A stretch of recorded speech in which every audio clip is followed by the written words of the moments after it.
I'm going to rebuild a team of players that Shaq can't pronounce. We'll start number 8 for Kobe, and we have Eli Monk. And you know what? While we're at it, I'm gonna edit his name in like the actual edit player thing. Sorry, Malik. And for our second selection, it's only fitting that we get another big man. 4 years, $70 million kind of scares me, but we're just gonna have to roll with it. And for our third selection, we drafted the worst free throw shooter ever. I think I would bet like 60% of people don't know who this is. Also, please give me somebody higher than, okay, maybe not you. Also, I don't know why he's staring at me like that. And for our fifth selection, I highly doubt you know who this is. Where I had to create him, obviously I did a terrible job on the face. But yeah, whatever, man. We're at the halfway point, at least for now, because definitely later we're coming back to this to upgrade the team. Number 14, we have Karl Kuzma, finally, the best player on the roster. And yes, as an added twist, we are also including names that Chuck can't pronounce. I will say I do feel bad for Washington because I literally just traded Karl Kuzma for a 40 overall Shaq. I don't know, bro. We'll go number 11, and we have Jonas Vasu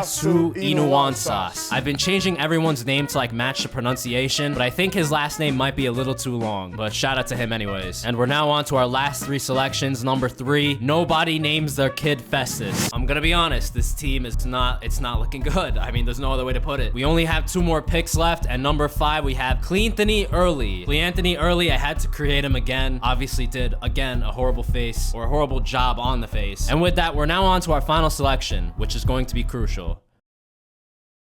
We got him again? Honestly, that's fine with me. We've got Kyle Guzman, and we also have Karl Kuzma. And the both of them, I think it's kind of hilarious how his face is changing. But yeah, this team stinks. Which is why the first part of my plan was to tank. But instead of tanking for Victor Wembanyama, I would be trying to tank for Shaq or Charles Barkley. It's only fitting that I put them into the draft. Okay, we got the second pick. I really want Shaq. I hope Orlando doesn't take him. And they took him. They took him.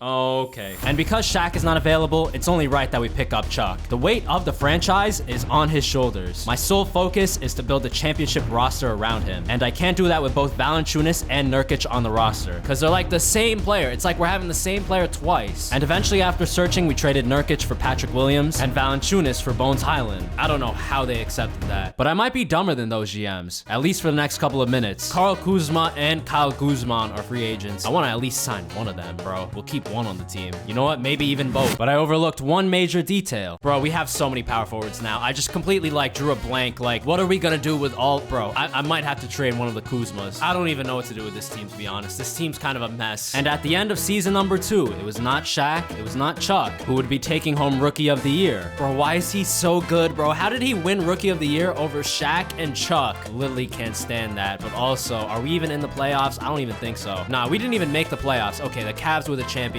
Darius Garland's kind of like Thanos in the simulations. And now it's time to trade Kuzma. One of them, at least. Every time I try to go trade somebody, Kevin Porter Jr. pops up, so we're going to trade him for Kyle Guzman. So yeah, we only have one Kuzma now. I'm gonna be honest, this team's mid. That's why in free agency, I offered Anthony Davis, Jaylen Brown, and Pascal Siakam a contract. Too bad the first 2 rejected us. It's only fitting that we would get Pascal. He even has like his own like card or whatever it is, whatever you want to call it. Oh, while we're at it, KCP, you are on here for no reason. We're trading you for some picks. Oh, Emmanuel Quickly? Yes, I do want to sign Emmanuel Quickly because, well, he's one of my favorite players, but also he does have a card as well. I have no idea what I'm doing. What I do know is for season number 3, our goal is to make the playoffs. Oh, and now as I say that, we're on a win streak and then we lose, man. But despite that minor setback off of the strength of Charles Barkley, Team Shaq made it into the playoffs, and they found themselves up against Joel Embiid in the first round, who ironically Shaq has been very critical about. But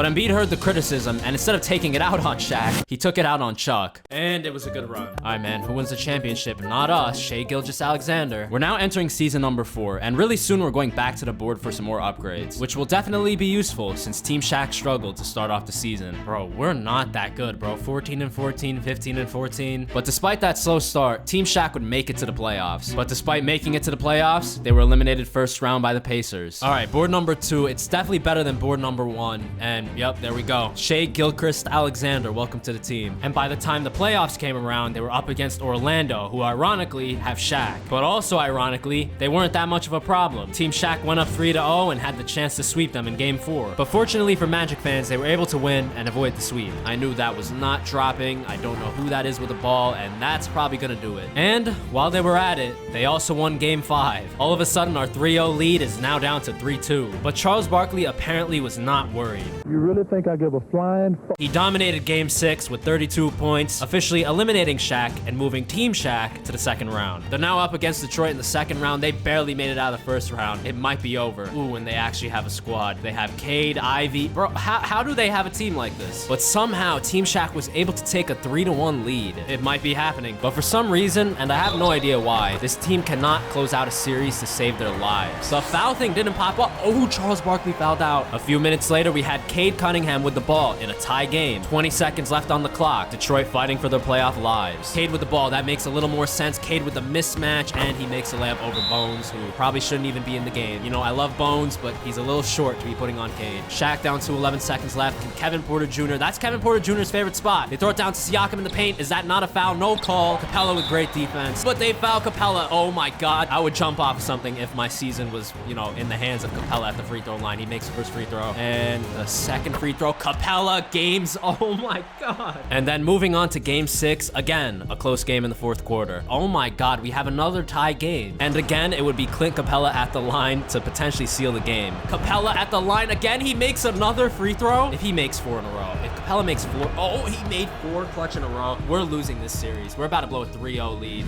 Oh, that might be it. No, we actually blew a 3-0 or 3-1. Bro, stop. Blew a 3-1 lead to Detroit, and then they won the championship. We were so close. Realistically, too, the only moves we can make, since we really don't have cap space, are just to keep the players that we already have, or at least that's what I thought. Eventually, I would wind up trading for Keegan Murray, who's averaging 20 points per game, but unfortunately, we would have to say goodbye to Karl Kuzma, one of the earliest members of the team. I could also trade Siakam. I don't really know for who. We could trade him for Josh Giddey, who's a 92. If Josh Giddey in any 2K ever gets to a 92 overall rating, I will eat a shoe. With that being said, it's simple math. Siakam's a 90, he's a 92. Josh Giddey, welcome to the team. And I'm not gonna lie, I was feeling really good about these trades because finally, for the first time ever, Team Shaq is the first seed.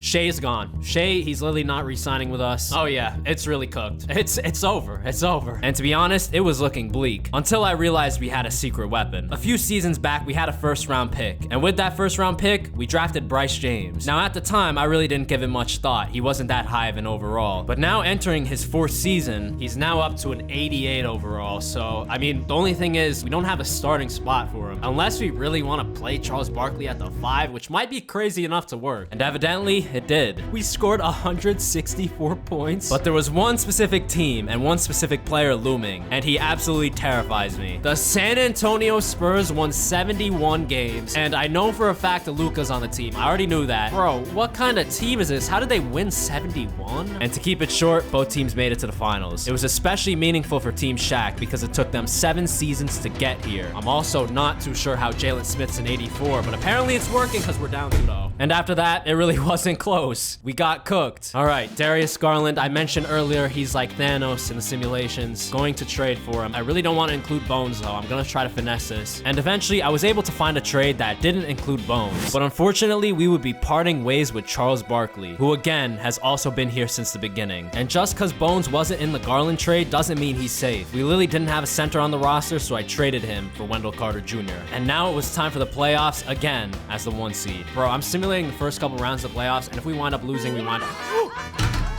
Wait. We lost in the first round to the Bulls again. They have De'Aaron Fox, Akeem Olajuwon Jr. What? Bro, the Bulls own us, bro. The Bulls own us. And then the Cavs, the Cavs made the playoff, or they made the finals.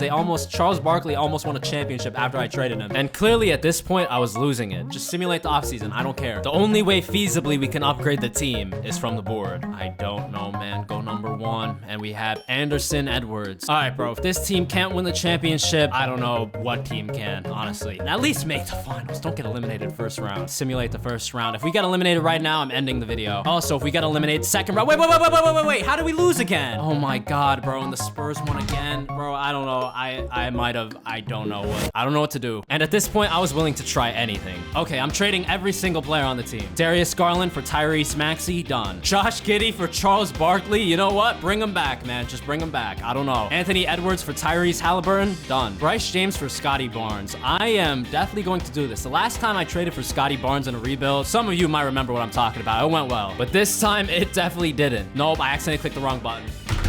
We're making one final upgrade. If we don't win a championship right now, consider the challenge failed. And our final pick wound up being Giannis, and at first, it might seem like a good idea. Until you realize, come on, bro, he's 37 years old, he's a 92 overall. To be honest, he's probably on the brink of retirement. We lost. The addition of Giannis obviously wasn't enough, but what if I did this same kind of rebuilding challenge, but instead of players that Shaq can't pronounce, it's Flight, and instead of Giannis, we've got Acumpo. If you want to see how that one goes, hopefully it goes better than this one, click on the video on the screen.